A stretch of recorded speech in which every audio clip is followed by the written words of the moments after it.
Cycling Physios, myself, Tim Piggott, and Bianca Broadbent, who's going to disappear into the background and run the chat box for us tonight. And we are very pleased to welcome Emma Pooley to the webinar this evening to talk about smaller riders. I'm known as a bit of a smaller rider myself at maybe 5'6", but Emma, you're even smaller than me at maybe just under 5'2". So again, with your wealth of experience in cycling, it was a good opportunity for us to have a bit of a chat about your experiences as a smaller rider and what you've learned over the years through your professional career, and now even in your, I suppose, semi-retirement. You're still cycling, you're still doing challenges, you've moved on to more adventures, and you and I have been working together for maybe a couple of years now, isn't it? Doing some of the running adventures, but also more the off-road biking, the multi-day stuff. And then you managed to sneak in, ride up and down a hill quite a few times last summer, and still proved that you're good on the bike, breaking the Everesting world record. Yeah, you are. You're good. Not many pros try it. Not many current pros try it. So that's an advantage with that one. Fair dues. Yeah. You're also incredibly modest. But yeah, bringing you on here just to, obviously our audience is primarily bike fitters and physios, other therapists who work with cyclists. And it's just good to hear from cyclists themselves as to what you're looking for from us in terms of bike fitters, in terms of maybe sort of physios who are working with cyclists, of some of the challenges that maybe smaller riders can potentially present with. So I'm going to start our sort of just general chat this evening with quite a sort of very open-ended question. But from your perspective as a rider of the smaller variety, is what are some of the things that you want us as bike fitters to really think about in terms of how we try and fit you to a bike, and what's been your experiences over the years? Right. Well, funnily enough, I didn't really have a proper bike fit until much later on in my career. So I did have a bike built for me by British Cycling, but it wasn't really based on a bike fit, like a traditional bike fit. It was based on wind tunnel testing. So my experience of bike fitting has come later on, and so I never went to a bike shop and had like sort of a standard bike fit. I basically always rode just whatever I could fit onto, which at 1.57 m isn't much. So I think a lot of my cycling career, if you want to call it that, was just an exercise in compromising. So I know firsthand that most people can adapt to a lot of different positions. I didn't have much variation in position, but most things are rideable, just about. But some things are better than others. And my key message to bike fitters as a small person would be, don't forget about smaller wheels, because they went out of fashion. They were very trendy for a while in triathlon. I know, because I did triathlon. And that's why I first rode a bike with 650C. And then I was told that don't be ridiculous, no one uses those anymore. It makes so much sense as a smaller rider for the geometry. So while it's not particularly easy amongst mainstream manufacturers, it doesn't mean it's not possible. And if someone's going to put the time and effort into their training and then put the time and effort into a bike fitting, I say, consider it. You often have to persuade the rider. I know this because I get the question a lot, and people always say, no. They never find tubes or tires, which is rubbish. You can find them. The difficulty is finding a bike and the wheels, but that is also possible. And if you're going to put the time and effort into a bike fit, I'd say make sure you think about it for smaller riders. So I suppose following on from that, then you said obviously finding frames to fit smaller wheels can also be a challenge. Obviously, from your perspective as a pro, you were given frames. Lens. We didn't keep them normally. So sometimes you didn't have much choice in what you were given or asked to ride. Moving into your cycling career now, where you've got a little bit more choice, or you've got a lot more choice really, as to what you ride, what would be your maybe advice to people in terms of things to look for in maybe different manufacturers or custom builds? What's your experience over the years there? It's So that's also a funny one in that I was incredibly lucky that I ended up on the Cervelo test team. And if there's any GCN fans listening, it's not because like it was the Cervelo test team. It was an amazing team, and I was lucky in many ways. The most important thing is I got to ride a Cervelo, and they're all aero and they're very expensive, and they are really well made bikes. I'm not sponsored by them anymore, but they are honestly, they're very good bikes. But the most important thing is that back then, their smallest time trial bike, the P3, had 650C wheels. And I think they've since phased it out. I think they now make everything with 700C wheels, which is a real shame because that was such a lucky break for me. Like, it wasn't that I chose the team for that bike. It's just that it was the best team and they gave me an offer, which is nice. So I could ride for them. And I got to ride with some really amazing athletes, which is how I learned to race a road race. But as a side angle, and I'd always loved time trialing, but I just happened to have lent to me this P3 with 650C wheels. And if I hadn't had that, there's no way I would have got a position to get aero enough to win a world championships. I would have, I mean, this is going to sound arrogant, but I was in the top 10 the 2 years before. And to be fair, I got a medal in Beijing on a 700C bike, but with handlebars that came out of the front fork, which is no longer allowed. So that's the only way to get aero enough. So as a small rider, you cannot get low enough at the front. Otherwise, you end up with this, your head so much higher than your bum, basically. And so your front air is much higher than it needs to be. As long as you're flexible enough to get low. Anyway, long story short, if I hadn't had the lucky break of just by chance being on a team that was sponsored by Cervelo, I would not have had the success I had. So Cervelo I was super lucky with, and I loved their bikes. And then after a while, I ended up on a different team because that team folded. And I had poor experience with some of the other mainstream manufacturers of being told, well, that's our smallest time trial bike, that's our smallest road bike, tough shit. And with a road bike, as a road racer, you have to race with 700C wheels in a road race, because when you need a spare wheel, you can't just demand a 650C. I tried that, doesn't work. And a 700 wheel definitely doesn't fit in. But you can get away with it. But if you want to be aero, which I think if you're a triathlete or a time trialist is really important, then you want 650C. And only after I retired from mainstream cycling, and I've just gone back to basically riding for fun and then finding a few things to kind of justify all the training, I've been able to choose whose bike I ride. And at the moment, on the road, I use a Windy Miller, and they made it custom for me with 650C wheels. And previous to that, I also had a custom frame sponsor, and the custom frames come in different price tags, so it's not always outrageously expensive. You can certainly get a custom bike cheaper than you can get some of the really expensive mainstream brands. And since then, I've started using a 650C bike from Windy Miller on the road, and it is amazing. Like, not because I'm aero, because I don't really care about being aero anymore. I mostly ride up hills and down hills.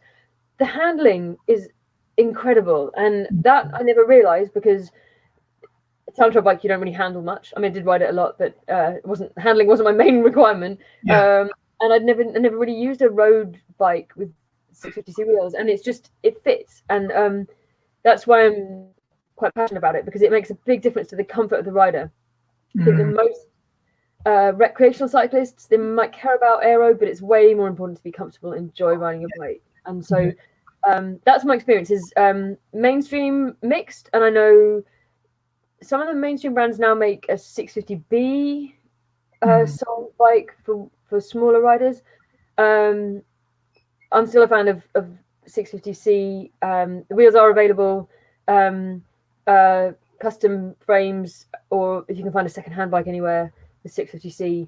And I wish some of the mainstream manufacturers stop making them again, but unfortunately we're small part of the market, no, fully pun intended, and they don't think it's worth their while, and they know that they can fob small riders off with off-the-peg bikes, and if they only made an off-the-peg bike that was different wheel size, they just don't want to splash out on different molds for carbon and things. That's the problem with the carbon industry. So I could rant about it for hours, but small riders, do not be fobbed off with a bike that doesn't fit you just because it's the only one available.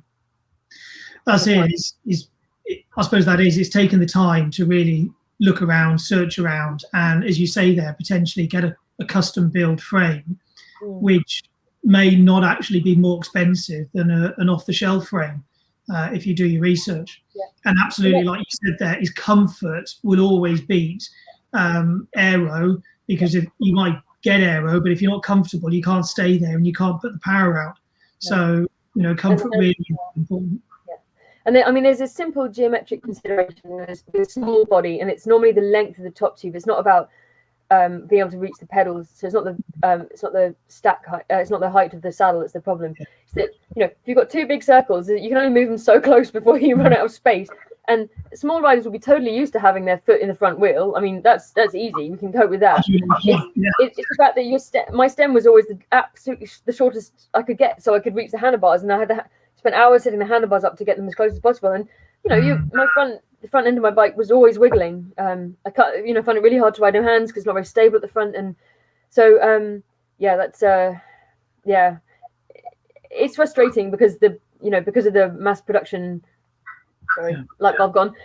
Because of mass production issues, we just don't. People at the extremes of the spectrum. I expect it's very hard for taller people too, but you can always put a longer stem on, whereas it's hard to put a reverse stem on for a small rider. That's exactly right. You go for that shorter stem, it's going to make the handling very, very twitchy, isn't it? And that's maybe what you've worked out is on that windmiller, and it's just handling better because the geometry is right for you. And it may well be that people obviously don't realise how good it could be until they make that switch to sort of 650 wheels. They get that custom frame. And then, I mean, what's it been like for you if you've then jumped on another bike, a more sort of standard frame? If you've gone back to your standard frame geometries or wheels, have you kind of then gone, oh, I really want to go back to 650? Or... I mean, it's awkward. I chop and change bikes a lot. So I ride a mountain bike now as well, and a gravel bike, and I have a knackered old cross bike with 700 wheels that I ride in to the city when I'm commuting. So I've got better at mixing up my bikes, but it used to be that if the saddle was 4 millimeters wrong, I could feel it, kind of thing. And so, and the handling, like descending. So I'm super cautious downhill when I'm on a different bike because it just, as soon as you lean the bike, it swings differently. It's the same. I mean, that's not just a function of the wheel size; it's a function of how of the frame geometry. And I just the guys at Windy Miller did just the most amazing job of just like, it just feels right. Like I enjoy descending, and as a pro, I was always well known for being totally shit, and I just about got good enough to not lose everything. But I mean, I lost the Giro on descending. I was in the pink jersey of the Giro one year and lost it on descent. Never won the Giro because I couldn't descend well enough. So now I know I love it. Maybe I'm just getting heavier and I don't like riding uphill anymore. Yeah. Well, I see. Just getting comfortable. Yeah, I think that's it. Yeah.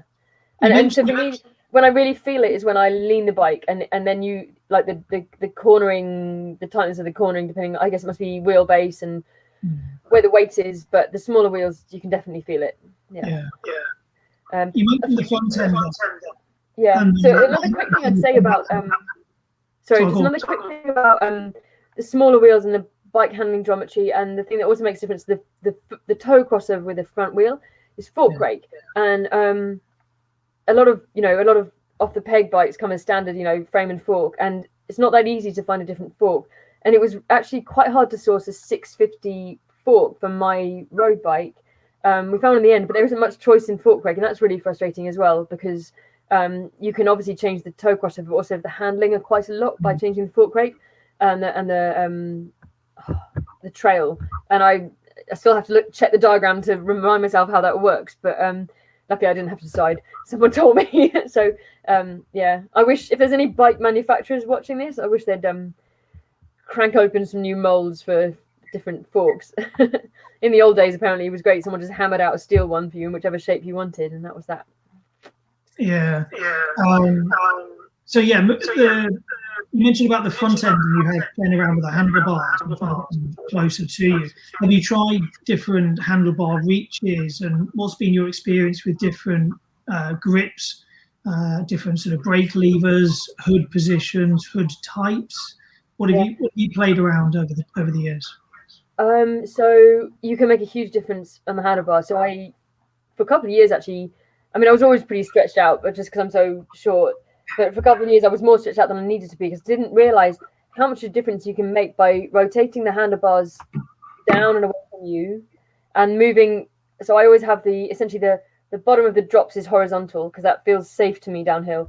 But then you can move the hoods way back towards the rider. So there's actually only a tiny bit of the handlebar that goes forwards for me from the base bar, as it were. I'll try and do it this way. You have the base bar and then a tiny. This is terrible. I should have drawn a diagram. But you know what I mean. So you basically can massively reduce the reach of the handlebars as well.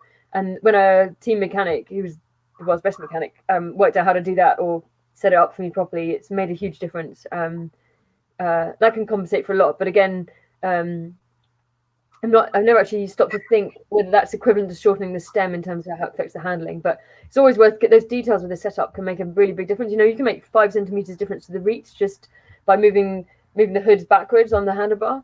And the reason for rotating the bars downwards is that otherwise you end up with the hood sticking up in the air like sort of bunny ears and like alert bunny ears. And most people want them a bit flatter because otherwise your wrist ends up really badly bent backwards. So if you rotate the bar downwards, then the base bar is sloping downwards, the hood comes upwards, and you get a kind of nice dunk in the middle, a little valley or a col where you can rest your hands. And that for me is perfect. Yeah. Have you tried, again, things like adjusting the brake levers in and bringing them closer to you? Because I mean, I've got small, short fingers. I don't know. We haven't compared hand sizes, have we? But what did you find, kind of reach-wise for? Yeah, small. Yeah, exactly. So it makes, again, this is really frustrating because I really feel for people who are on a budget and trying to get the perfect bike, or not even just a bike that feels comfortable to them, because it's always the more expensive group sets that have adjustable brake lever reach, and it's so unfair. But they've got to differentiate somehow. But if you possibly can invest in the levers that you can dial back in, makes a huge difference to feeling of safety. So I know I used to ride before when I was on 105 or SRAM Force, I'd make sure that there was loads of space on the brake. So the brakes were almost touching the handlebars when they actually engaged. And I'd ride descents with my fingers already on the brake levers and with them half pulled in, because then I knew I could brake at any moment. Otherwise, I couldn't reach them. I'd have to reach forward, find the brake lever, and pull it backwards to brake, and that was too much time in my head. It's freaking dangerous to ride down the hill with your hands half braking, because if you hit a pothole, sometimes you end up pulling the brakes by mistake. Never happened to me, but I've seen people crash that way, and you brake too suddenly. So you want your brake levers to always be comfortably within reach. I mean, it's just like a basic tenet of safety on the bike. And people with little hands, if you've got to try and find the thing in front of you, it's really frustrating and scary. And for people who started cycling a bit later like me, I was pretty nervous downhill anyway. It didn't help, but that made a big difference. So yeah, brake levers that you can dial back in makes a huge difference. That's it. And often our riders maybe come to it later in life, and they're not as confident descending, and sometimes that is just because they're trying to use big Shimano shifters with little hands, and sometimes it is worth changing that or adjusting the levers in, and whether it's switching to maybe Campag, which is often a smaller grip size. Never tried it, but I don't know. I had Campag for my first bike, and my hands fitted beautifully. And then I moved over to Shimano for little things, and I found them too big, and my fingers couldn't reach. I now use SRAM, which is pretty comfortable, and I like that. But it is about sort of trying different shifters and not just sticking with whatever's standard in the shop, isn't it? Yeah, like the details really do matter, and I think a lot of maybe newer cyclists feel like they're being too demanding. But if a rider comes to someone for a bike fit, like is that like they're there to make the ride better, not to just get whatever shop. I mean, part of the problem is that there's bike fittings and bike fittings, and I think probably the people watching this webinar are really very good bike fitters, but they're investing time and money into trying to make their bike fit them, and in terms of custom frames, one of the things that is even more frustrating probably than the money is the lag time to getting a frame built and delivered, and but it's worth waiting. we should ride bikes for years and years and years. We shouldn't be getting a new bike every year. It's just not good for the environment. So, Yes. Wait an extra 3 months and get the perfect bike, and don't get a crappy bike next week. Absolutely. And the same with the brake. Yeah, if you can use a bike for 5 or 10 years, then pay a few hundred extra for the ones you can dial back in. Yeah. What about crank length? Obviously, when you were riding, we didn't really have shorter cranks. I mean, I'm riding 162.5s on my ride bike, my road bike at the moment. I took those off my time trial bike, and I went from sort of 172.5s, 175s down to 165 and 162.5. And I mean, I've got old hip injuries, and I struggle with getting really close down in the hips. A nice open hip angle is great for me. Yeah. What was your experience over the years with longer cranks, and what's your experience maybe with shorter cranks as well? Yeah, I could tell some stories. So when I started out, I just, I had a bike, and I think I had 175s because that was what came along. And I actually had a friend who helped me get into cycling who's quite small, and he recommended 165s. And I think he even tried to find some for me. But then I joined it wasn't a pro team, but it was an elite level team in Switzerland. It was my first real team, and they were awesome, like really, really supportive. And it's where I've got my first UCI points and got selected for the Olympics when I was on that team, because they let I had such great chances. But I still remember when I got selected really at the last minute to ride the time trial at Worlds in Stuttgart. So this was 2007, and Nicole Cook had a knee injury and pulled out the last minute, and they kind of picked me out of the hat to do the time trial, along with Wendy Hugenhagel. And my team, we were kind of sharing time trial bikes, because it was not a team with a big budget, and so they got the smaller one, which was still too big. And at the morning of the time trial, they were still trying to cobble a different stem onto it that faced downwards. And I remember I asked about crank length, because I had 170s on my road bike. It was a specialized team, so we were on specialized bikes, and they put 175s on the time trial bike. And I said, well, why? And the team director, not the British cycling team, this is my pro team, he said, well, if you have a longer crank, you have more power. And which is what we used to think. But yeah. I was thinking, well, if that, first of all, I don't think that's true, because you have more leverage. It's not the same as power. It's a function of your leverage and your cadence. But also, if you have more power, then I want more power on my road bike too. Like we'd all be riding like 30 centimeter long cranks if that were really true. And I remember I didn't really argue, but I thought about it later, and I thought that's received wisdom that is bullshit. And so when I finally was able to, was when I was in the Cervelo team, and I'd won a few races, and I could be demanding, I guess, in a polite way, but I could basically ask for more. I wasn't bottom of the pile when it came to choosing kit. I asked for 165 cranks on the advice of my then coach, and it was such a good change. But I was probably one of the very few people back then using them. This was 2009. And I was definitely seen as a bit of a troublemaker for asking for different length cranks. I think Rota made some specially for me at one point. And anyway, I was a bit of a pain in the backside. So I've been riding 165 ever since. And now a lot of women in the pro peloton use 165 who are taller than me. And it, like you say, totally makes sense with open hip angle. I use the same crank length road bike and time trial bike, because I think it's important for coordination to end up roughly the same cadence. And I'm not very good at coordination, so I feel like it's good for my brain to use the same thing the whole time. Open hip angle, like you say, it's on a time trial bike, you can get lower. I used to, when I was using 170 or 175 on the time trial, I'd be kneeing myself in the stomach, and like you just want to puke during a time trial, even more than you do anyway, because I have quite a big stomach and I have big lungs, and they stick out, and then my knees would hit them. I just want to puke up the gel I had before the start. So 165, a really good change for me. So in 2016 for Rio, I thought, in 2015 before Rio, I thought, well, if 165 is good, then 155 is better.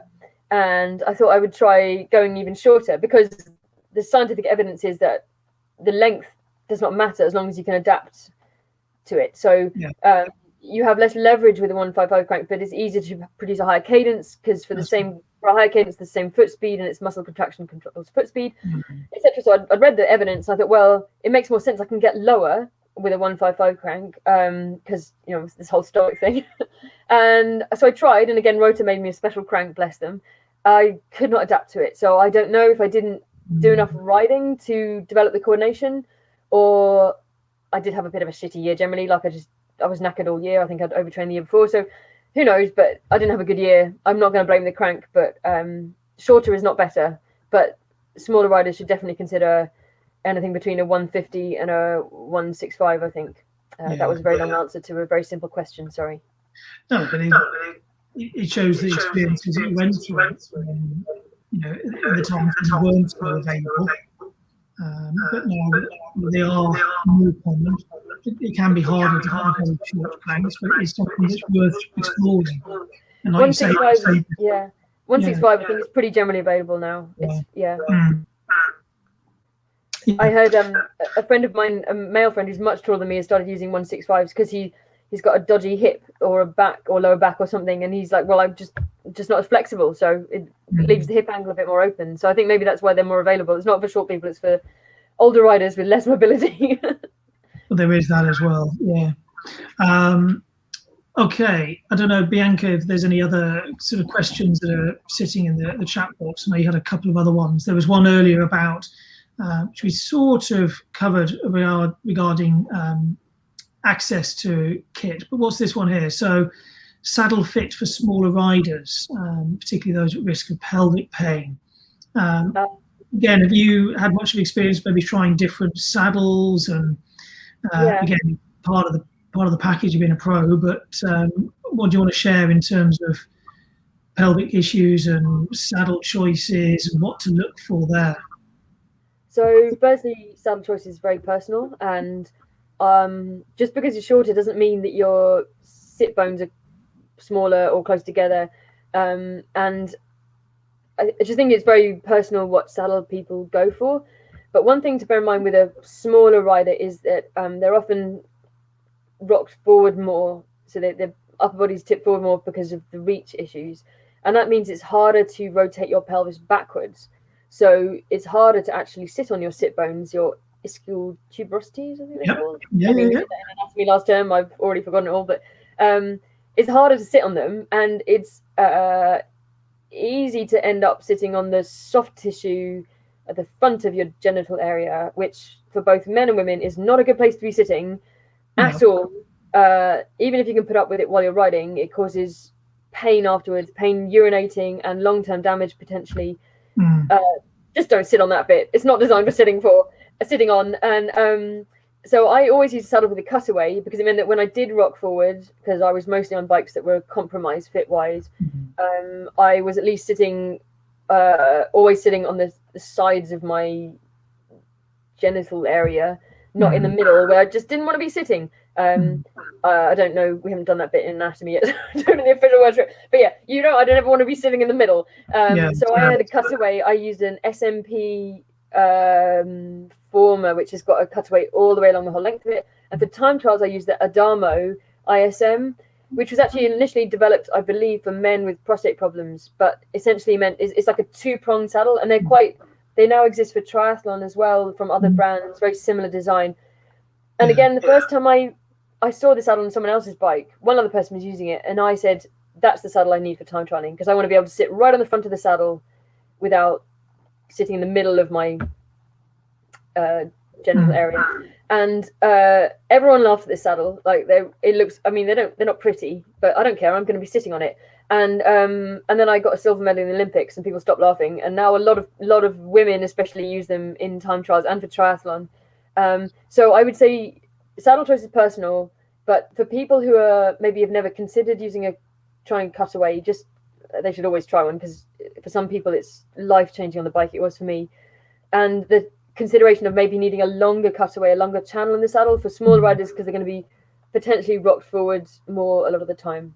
That would be my but it's saddles, you kind of have to ride them and see. I do the same as a smaller rider. I rotate, sit on my pubic rail. And a bit of feedback coming back maybe from your end with reverb from me. So apologies about that. But do you have any specific suggestions for bike fitting smaller riders on a budget? You're a student as well now. but yeah, how do you find accessing kit? Have you got any tips for finding second-hand smaller bits of kit? Yeah, secondhand. Just troll the forums. I mean, that is always the problem. So I think you can get great secondhand bikes or third-hand bikes on. It's just that it takes a lot more work to find one because, and you might be a 10-speed group set or an 11-speed group set, heavens above. But do you know what? If you buy a new bike, it devalues very rapidly, and you can replace group sets and everything, but you cannot replace frame size. So I just say keep hunting. At least there's been a growth in 650B popularity now. So Canyon brought out a 650B road bike in smaller size, but that's not a cheap bike. I think the more of us that demand small bikes, the more affordable it will become. And I think there are some actually quite affordable custom frame builders out there. It doesn't have to be custom carbon. Like, I mean, carbon is overrated. It doesn't have to be a carbon to be a good frame. Personally, I find aluminium a bit of a rough ride, but steel bikes are pretty popular. And like I say, 650B, look around 650B options if you can. And yeah, just keep hunting for secondhand stuff. Yeah. So how did you manage your UCI regs on the TT bike? Did you have any issues there? I once, yes, so the year I won Worlds, I got sent back from the bike check. There's always a check with the bike setup before you start. So if you're smart, you go and make sure it's checked a few hours before, and if you're dumb, you rock up at the start line and then you might get sent away.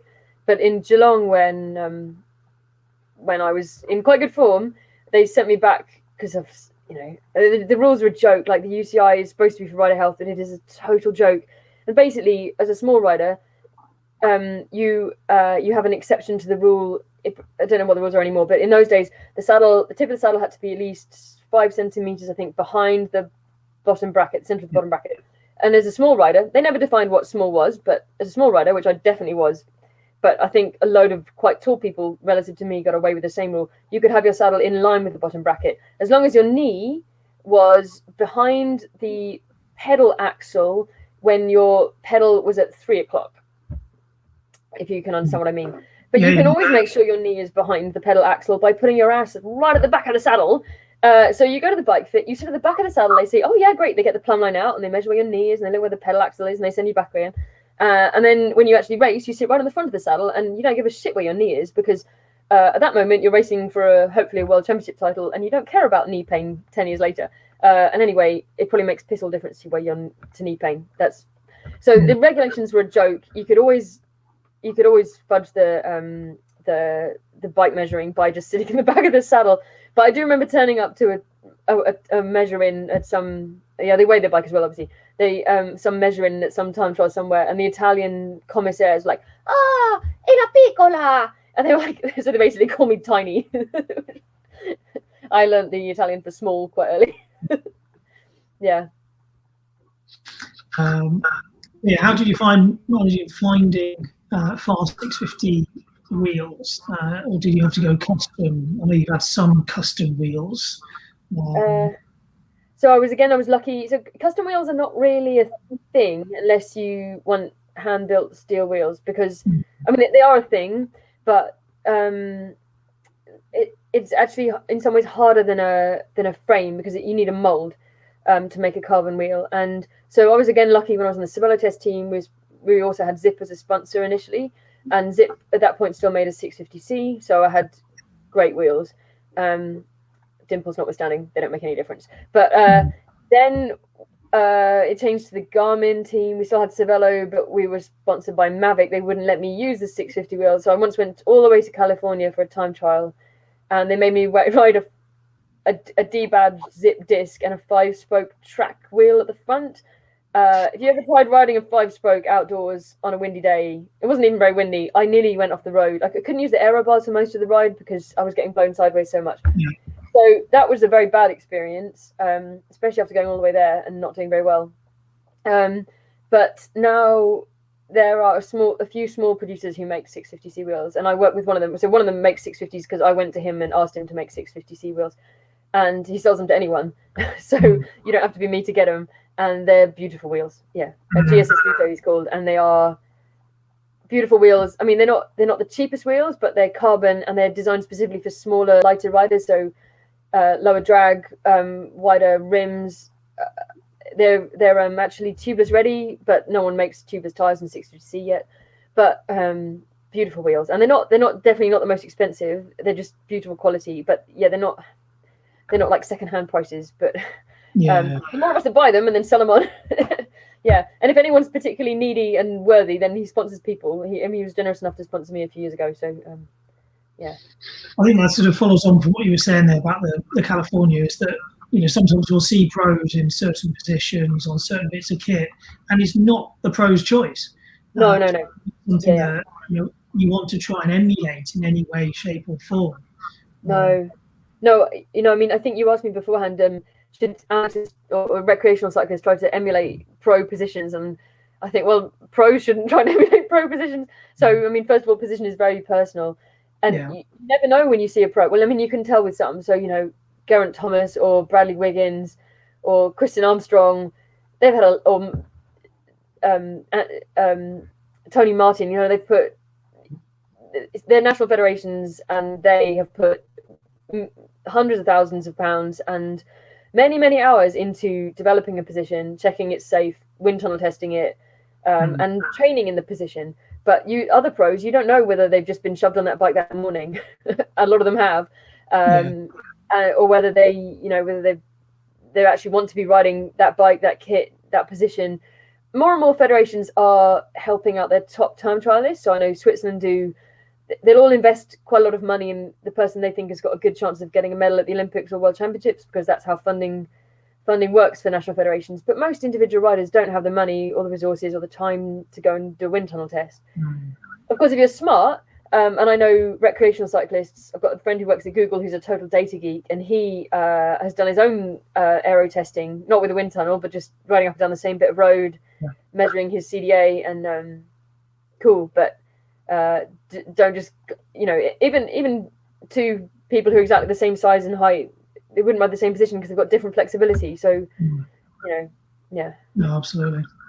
So yeah, we've got a question here. Any recommendations for adjustments on TT brake reach also on a 48cm P3? They do. That's the bike. That's the bike I won worlds on. It's such a good bike. Yeah. Yeah. We've got Cervelo as well, but so yeah, I do like it from being a small person myself as well. But yeah, any kind of, have you tried adjusting brakes yourselves for TT bikes, and what did you find? Yeah, so it wasn't me. It was this mechanic called Alex on the Cervelo team, and he was the most anal mechanic. Like, he was in a good way. Like, everything was perfect, and he noticed that I had trouble reaching the brake levers because they are poorly designed on time trial bikes. I mean, you're not supposed to brake, right? You're just supposed to keep riding through the corner. Exactly. He invented his own reach adjustment on the time trial brakes by basically drilling a tiny hole in the lever and inserting a screw so that it I'm trying to work out which way around it was, but basically he invented, so the other end of the lever, so I probably need to draw a diagram, but it pivots around a point. Obviously you can't, so he invented a stop to stop it from going out too far. I've actually got it in the cellar, but there's no light down there, so I can't really show you, but I'll draw a diagram, and while someone's asking the next question, I'll try and show you. Yeah, while you're drawing your diagram, I mean, something I did with my TT levers is put a little bit of skateboard grip tape. So you're saying that kind of reaching, and you're always fearing that you're going to sort of miss or slip off. I just put a strip of that skateboard tape on, so kind of almost like sandpaper. It just means that when you go to those brake levers, you might even only be on your fingertips, but you've got a solid grip. You're not going to slip off there. And I found that it just improves that confidence. When I go for those brakes, I know I'm going to hold them. I'm not going to slip off. I've even put them on my road bike as well, just so again, when I do reach for them, because I've got little short fingers, I am sometimes at a stretch to get them, but I can just do it with the tips of my fingers, and I'm safe and I'm solid. But yeah, adding in sort of extra little adjustments, I'm all for modifying our bikes, and even if it is a bit Heath Robinson at times, it can work. So don't be afraid to adapt and improvise and overcome that. I can't remember how he did it. My diagram's terrible. I'll have to go and look. I'm so sorry. No, you'll have to stick a post up on Insta for that one. You'll have to take a photograph at some stage. Sorry. No worries, but yeah, that's it. It's about just adjusting and playing around with the equipment you've got. So even if you can't, buy other bits of kit, is there anything you can adjust yourself? So experiment. So another question here about struggling with bottles and bottle cages on a smaller bike. I know I've had this with one of my old time trial bikes. What about you? Yeah, terrible problem. I mean, I never had a bottle for racing in a time trial because our races weren't that long, but for training I did quite long rides on my time trial bike, and bottle in the back pocket normally.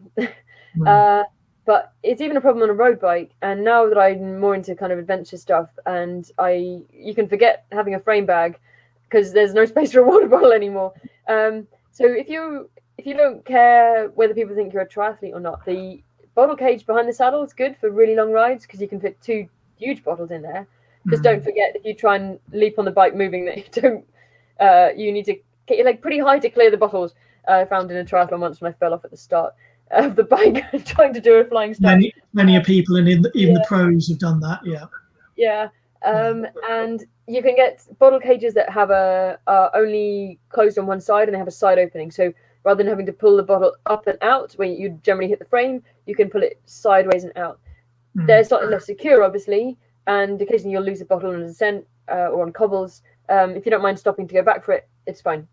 Yeah. So I now on all my bikes have these they sort of open at the side bottle cages. I think they're from Lesign, but they're available from various different brands at different weights and carbon and everything.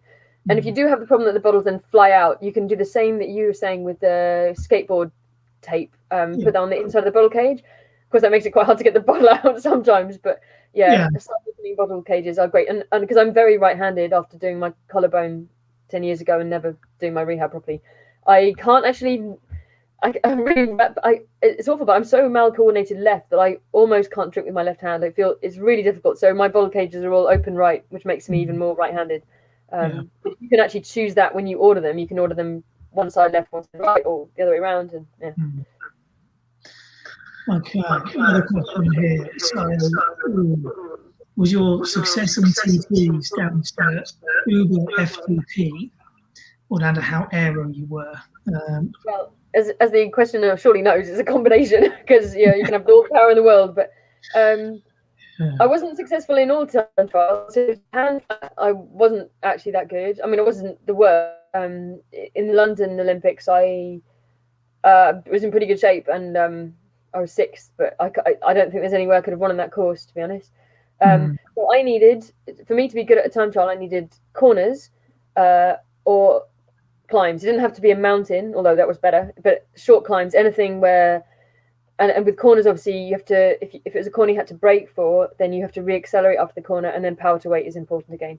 Otherwise, it's just power to CDA, and as the questioner said, size is important because your frontal area roughly scales with the square of your height and your muscle mass, and therefore your power roughly can guesstimate. If we were all robots, we'd square with a cube. So a small rider should never win a flat time trial, but it was a combination of both. So I was pretty aero.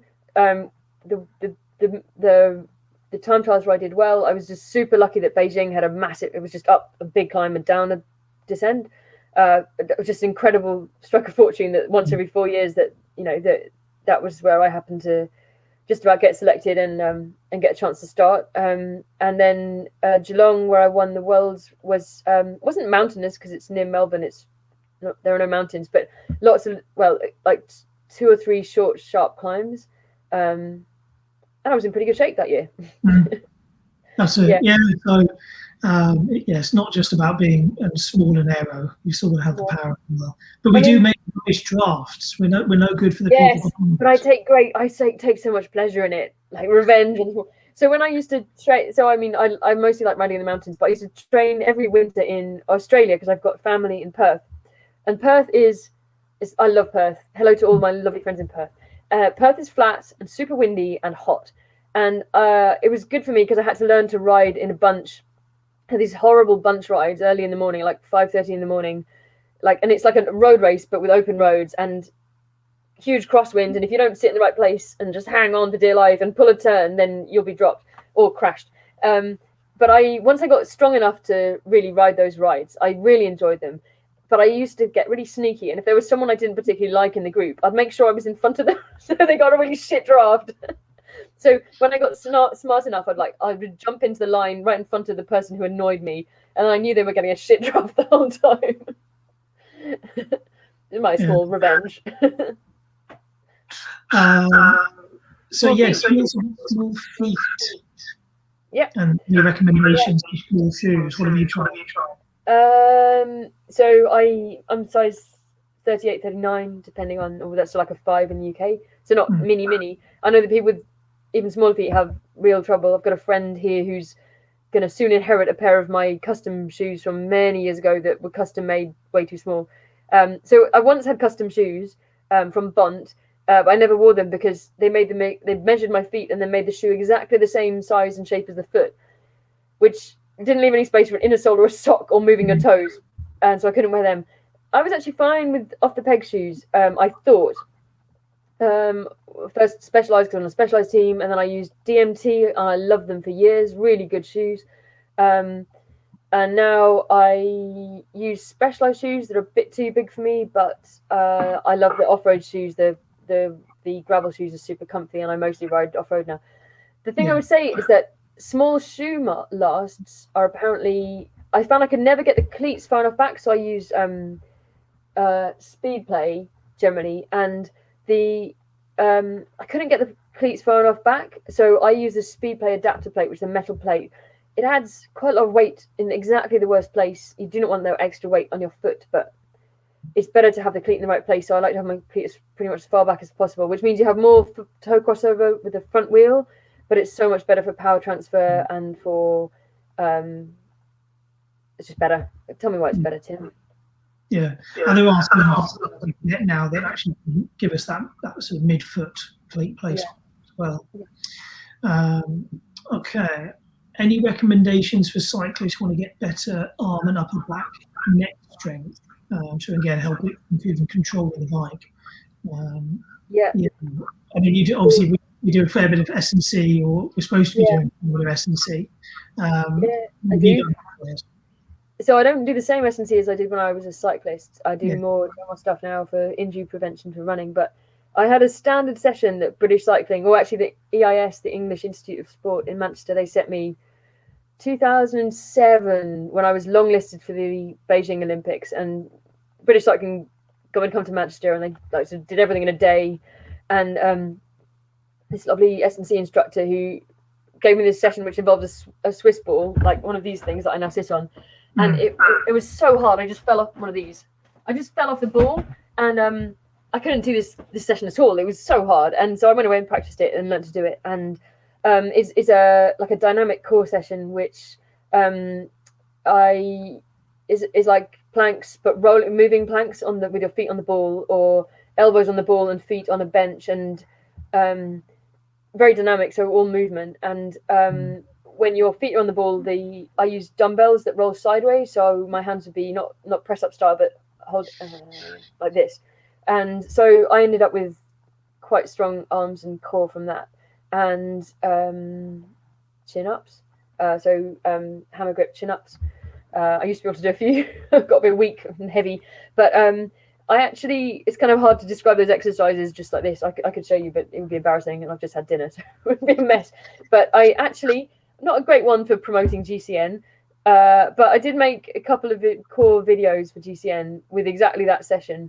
And they make me cringe because it's GCN and it's highly marketed. But that's the session that I did. So if you want to go back and find them, that they're pretty well demonstrated there. I mean, though I say so myself.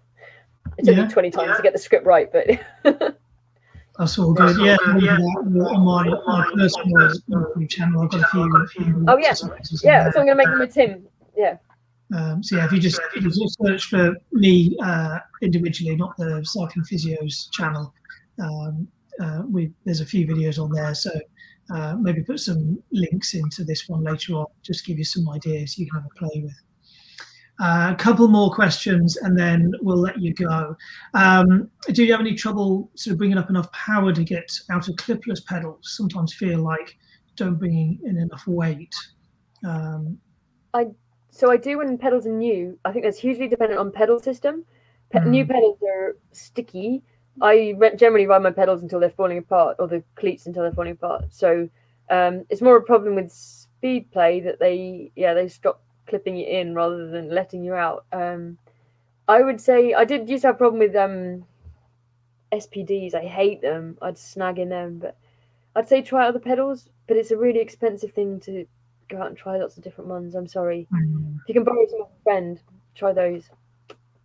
But you can adjust the tension on them, so it can make it a lot easier to clip in and out. I mean, I've got a knackered old hip and I struggle to rotate properly, so I've had to loosen the tension right off on that leg. And it can be done. I know you ride speed play. I tried speed play, but personally I didn't get on with them. But that's just personal preference, isn't it? Okay, I think we'll make this our last question, because I know you've had a very long day. You're an hour ahead of us, and I know you've got an early start in the morning. So our final question then is, how would you go about reducing Q factor once you've maybe maxed out cleat adjustment? Are some cranks narrower, or perhaps pedals with shorter axles? That is a really excellent question. It's something lots of people and lots of bike fitters, I suspect, don't think about. It's a pain in the ass, basically. So if you want to get aero, especially because you obviously want to be as tight in as possible, I use speed play on the road, and their most expensive titanium pedals come with this option of shorter axles, but they are horrifically expensive, and the bastards have never agreed to sponsor me. So I wouldn't specifically recommend them. I think for most people, to be honest, you end up with so I adjust my pedals now so the shoe is just not rubbing on the crank, and I just wish someone would invent a bike with a narrower bottom bracket so that you could reduce your Q factor and not rub your foot on the crank, because you have to basically end up with a shoe with very little material and very little bulge around the big toe joint. So the only pedals I know that have an option of a smaller Q factor are speed play, and I'm not sure I'd recommend them at that price, to be honest. You got a chat with Graham. Yeah. Yes, I heard that they're not possible to get for love nor money. Should we set up a campaign to get Wahoo to actually sell some of them? Speed play. Yeah. So, okay, I think that's enough questions for now, unless Bianca's got anything else sitting in the background there. So I'll just wrap up, because I appreciate the time where you are now. It's a pleasure to chat. Thanks. No, it's all good. So thank you, Emma, very much for joining us this evening and sharing your experience and your knowledge. So hopefully that's given some of us bike fitters some things to think about when dealing with small people like yourself and even sort of other people like me. And we are talking about smaller people, not just the kind of where the industry went with kind of shrink it and pink it for female riders, and we can have smaller riders who have all the same issues that you experienced, smaller male riders as much as female riders. So I almost feel worse for smaller male riders, because they often end up riding pink and purple bikes, and I hate pink and purple bikes. I imagine how it feels if you've got a pink flowery bike and I just all the bike fitters who are watching, thank you very much for helping people out like me. It makes a real difference to people's enjoyment of the sport, and it's hugely beneficial. So thank you for taking the time to. So just hearing your experiences there of your time in the pros and moving through it, it's just invaluable to hear how you've experienced those changes and adaptations. So one last question: where's the cat gone? Oh, she's Bella. She normally gets involved with video calls. I'll bring her in. Well, she does, yeah. Whenever we're having a video chat, she always sort of climbs all over you at some stage. She's so proud today. I got home and I found a dead mouse on the carpet, I haven't had time to clean it up yet, but she's killed her first mouse in my house. Well done. Well done, Bella. Excellent. All right. Okay. Thanks very much, guys. Thanks, Tim. Thanks, Bianca. Great to chat. Yes. All right. Good.